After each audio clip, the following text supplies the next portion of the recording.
Get ready with me for school! Gumising nga pala ako ng maaga dahil magde-defense nga kami ngayon. Sa mga oras nga na ito, hindi ko na alam kung ano nararamdaman ko. Kinakabahan ba ako o natatakot?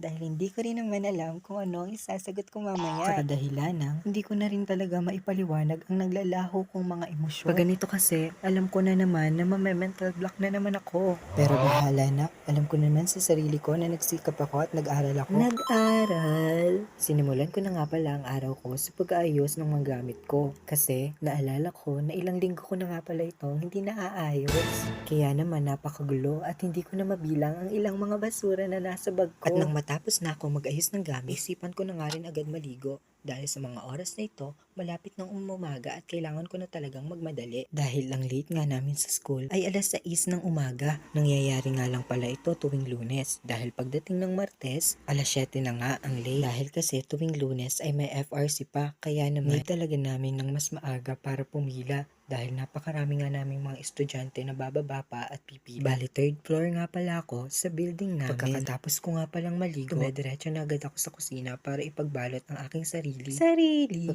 Pagkatapos ko nga palang magbalot, kumakain na agad ako. Dahil hindi ko nga kakayaning umalis ng bahay kapag hindi ako makain ng humagahan. Sa mga punto nga na ito ay nilalagay ko na ang aking mga pagkain sa bag. Sa mga magtatanong kung bakit may dala akong malaking lagayan ng ice cream, hindi po ice cream ang laman yan, Graham Ball po yan. Dahil nagtitinda po ako para pandagdag baon ko din. Kung gusto nyo nga na makita ang paggagawa ko ng Graham Ball, i-comment nyo lang dyan para ma-video ko. At para naman may next content na agad tayo.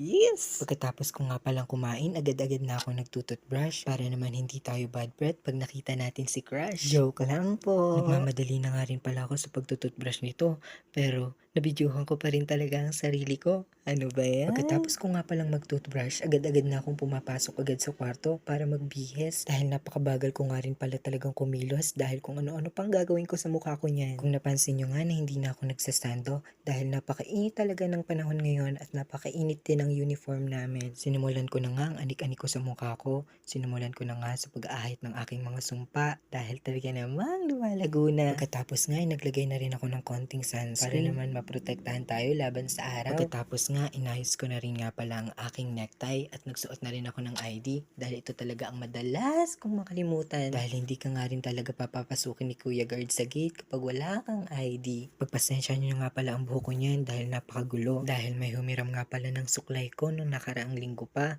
A big shoutout sa'yo. Sa mga oras nga pala na ito ay almost ready na ako. Inaantay ko na lang ang kasama ko na nagpapaantay sa akin dahil iiwanan niya ang cellphone niya dito sa bahay. Dahil nga pinagbawal na ang paggamit ng cellphone at pagdadala sa mga